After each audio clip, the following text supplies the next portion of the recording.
IFM News. IFM News. IFM News. Lokal. Addaman na nauwan iti krisis ag tultuloy lata, iti may papaya tulong karagi tubeko farmer. Dahito iti nagbalin nga mensahe when inbatad ni Vice Mayor Mayo Bumanglaga iti ilit ipinili.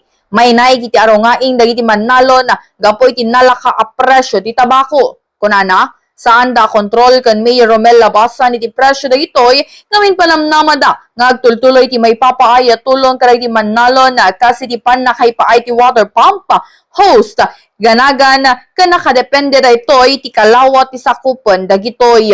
Kanyami dita presyo ti tabako mit kami control kada po mayor ya. Ada iti may isang ahensya nga magkikita ti presyo ti tabako basta ti amog ket nangingina ti paggatang dagiti nakamiyembro iti may isang authorized nga kumpanya na pagilakwan kaysa dagiti normal nga pinagilako lang iti tabako.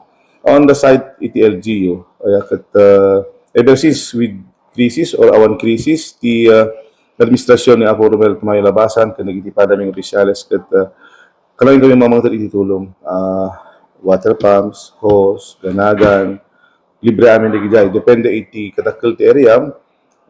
Adulog iti insentibo nga itad mi nga hang kami mahilig namin nga mangi warwaragawag digijay nga benepisyo, but you can ask our constituents no na dagiti may tulong kadakwada. Siguro talang so gumanumot nga gre-react kasi nga mali makapresya, but that's normal.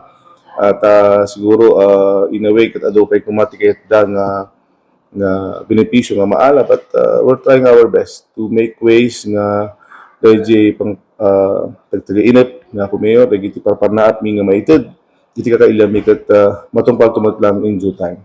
Malaksi ti daytoy naraway pa nga insentibo ti maipaima karay iti tobacco farmer tapno mapapintas sa iti produksyon dagitoy. Para iti IFM News, Idol Bernadette Toledo, Tatak, IFM. IFM News. IFM News. IFM News. Lokal.